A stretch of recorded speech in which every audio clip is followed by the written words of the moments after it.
Welcome to Ebas Gallery. This is a fantasy comparison test, but not our usual kind. There is no exotic sheet metal on display here, no towering horsepower or physics-defying handling. Certainly nobody daydreams about driving 300 miles without leaving Los Angeles.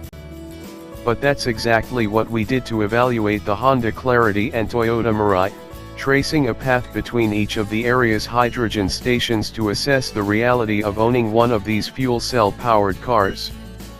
Yes, you read that correctly. No longer does hitching your wagon to the periodic table require leasing a carmaker's science project with a promise to return it, whether or not you're done driving it, at least not if you spend $58,385 for the Mirai. A federal tax credit expired at the end of last year, but a $5,000 rebate from the state of California still reduces this amount. Even so, goose lease rates mean most of those traveling the hydrogen highway will remain tenants.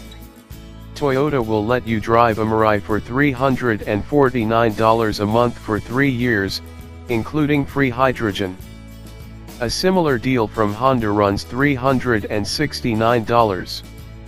Its second-generation Clarity on sale since December 2016 is lease-only, with a nominal $59,365 MSRP. The cars are available solely in California.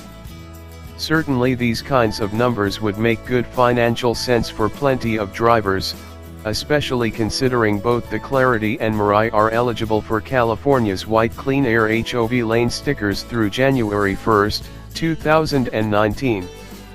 Regardless, Toyota moved just 1,034 Mirais in 2016, its first full year on the market, which is less than the number of Camrys it built per day last year.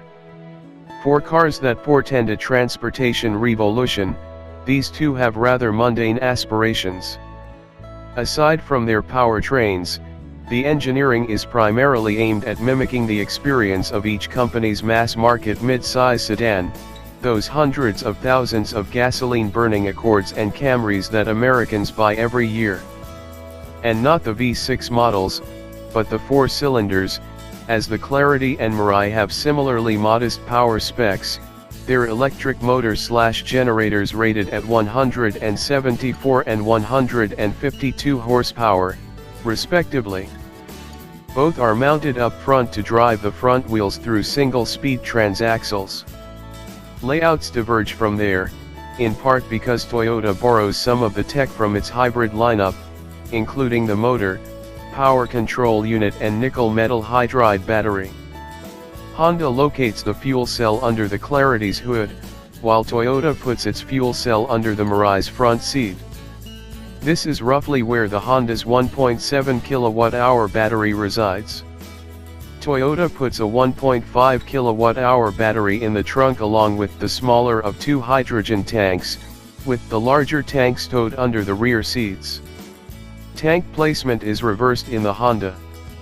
The electric motors that turn the wheels pull current directly from the fuel cells, as well as from the batteries, which get charged both by the fuel cell and through regenerative braking. Both cars measure just less than 193 inches long, almost the same length as their Accord and Camry counterparts. If neither the Clarity nor the Mirai is conceived to deliver surprises, the budding hydrogen infrastructure is good for a few.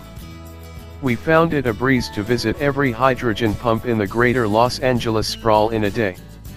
Most have simply been added to regular gas stations, with on-site hydrogen storage in above-ground tanks the size of studio apartments. Fueling was simple, taking only about 5 minutes.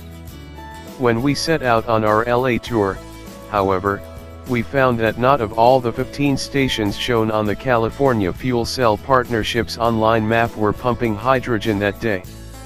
One was temporarily down for maintenance, while we were told another has been offline for a while due to noise complaints from neighbors.